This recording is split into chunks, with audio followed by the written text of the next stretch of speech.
Вот 12 контейнеров, должно быть 6. Ладно, еще у нас были 6 контейнеров еще старых. Поставили, они тоже полные. Вот еще на земле лежит мусор. Во дворе на улице Чуйкова, 62 мусор не вывозят больше 4 дней, говорят жильцы. Они сами уже вытащили контейнеры с площадки, чтобы помочь мусорному оператору их вывести. Но отходы только прибавляются. По графику у нас вывозят каждый день, потому что 508 квартир, 6 контейнеров. Вот поставили 12 контейнеров, они все полные. Вот получается уже 4-й день не вывозят мусор. В Новый год вывезли, а сейчас полный бардак. Также в ТСН у нас есть семиозерская усадьба, создана в Скагорском районе. Мусор не вывозят уже на протяжении даже срока больше, чем здесь. И такая ситуация во многих дворах Казани. Это двор на улице Амирхана. Как мы видим, контейнеры переполнены, и жильцы складывают пакеты с мусором прямо около дороги. По их словам, отходы здесь не вывозят уже 2 недели. Несмотря на то, что подъезд к площадке свободный, не мешает ни снег, ни автомобили. Первые дни после праздников так происходит регулярно. На моей памяти это 4-й год уже. Ага. Когда вот последний раз вывозили, если, примерно хотя бы? Я думаю, где-то, наверное, может быть, 26-27 декабря. Действительно ли бытовые отходы не вывозили с прошлого года? И почему образовалась такая гора мусора? Мы обратились в управляющую компанию. 5-го они приехали, потом приехали 6-го. Подряд 2 дня вывозили весь этот мусор. 7-го, по-моему, уже не приехали. 7-й, 8-й, 9-й, 10-й. Вот 3 дня я звоню, но колл-центр просто трубку не берет. Мы попробовали сами позвонить в колл-центр, но получили тот же результат.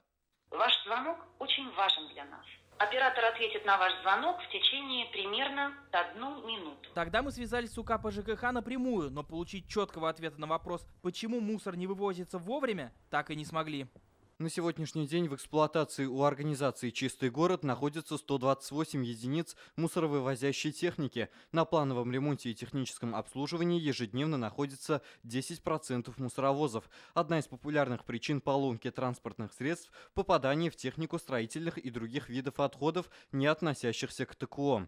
На внеплановый ремонт в течение дня может поступить 5-7 машин, большая часть из которых оперативно ремонтируются и выпускаются на линию в тот же день. На портал «Народный контроль» только за последние сутки поступило больше десятка обращений. Социальные сети пестрят фотографиями с мусорных площадок дворов. Больше всего жалоб из Новосавиновского, Авиастроительного и Советского районов Казани. Накануне на совещании в мэрии Ильсур Медшин раскритиковал работу рекоператора УК по ЖКХ за несвоевременный вывоз мусора и потребовал, если надо, изменить регламент уборки.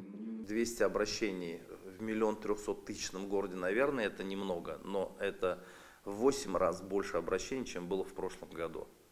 И для нас это уже за красной линией.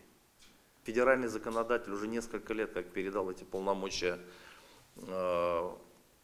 региональным операторам. У нас просто нет никаких механизмов. Мы не можем тратить деньги на это. Ни на сбор, ни на вывоз, ни на что. А по-прежнему люди идут к нам. Рекоператор обещает, в течение нескольких дней логистика вывоза ТБО вернется в прежний режим, и мусор будет вывозиться полностью и своевременно.